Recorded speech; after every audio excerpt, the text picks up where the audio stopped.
Hi, my name is Morgan Hoesterey and I am a stand-up paddler, and here are some of the gear that I'm going to use to cross the Hawaiian channels for a project called Destination 3 Degrees. So my board of choice is the 14-foot bark, and this particular board is really good for surfing and it's also good for flat water. It's got a displacement hole on it, which, as you can see, it's really good for kind of cutting the water.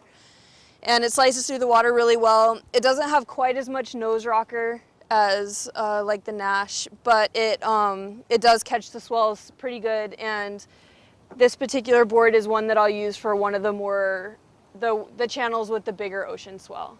This is one of the things that is going to be really important for getting in and out of the boat. I'm not actually going to use it while I'm paddling, but as far as getting our gear from the beach to the boat or the boat to the beach, this is really important. And this is the Decaying Cyclone Roll Top bag. And what it is, it's a waterproof bag. It seals up. You just roll it down like this. And then it has these snaps on the side that you just come down and snap it. And then you snap this one over here. And then you're all set. So it's waterproof and it's a backpack. You just carry it right on your back and you can get your stuff in and out of the boat. That's very useful. So for stand-up paddling, there's several different types of paddles. I like the carbon fiber ones as opposed to the wooden paddles, and the reason that I like them is they're strong and they're light. And this particular one's made by Quick Blade, and it has a nice small blade on it so I can get a high turnover, which I like.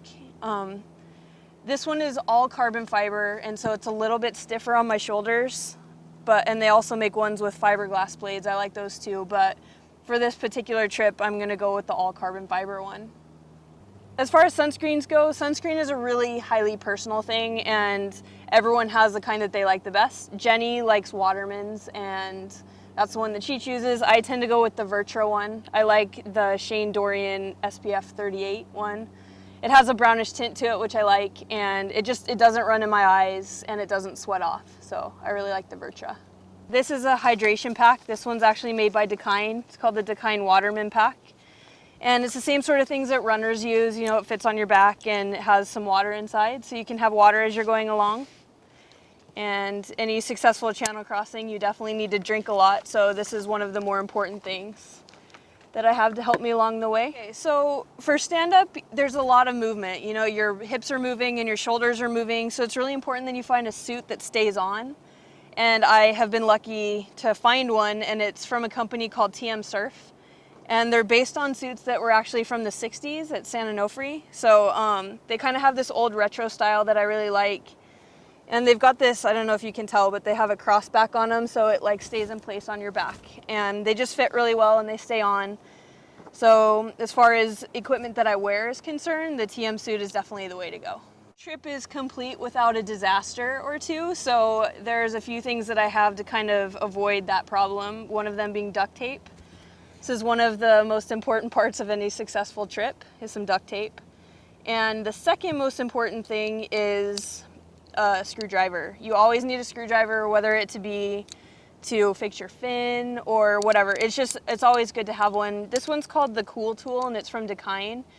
It's awesome because you can change the little screwdriver heads and it's got a little wrench on it. It's just perfect. So this is one of my favorite things to have on the boat when you're doing a crossing because you never know what's going to go wrong. So the duct tape and the screwdriver. And then the final piece of equipment that I like, but it's not necessary at all, but it is my iPod.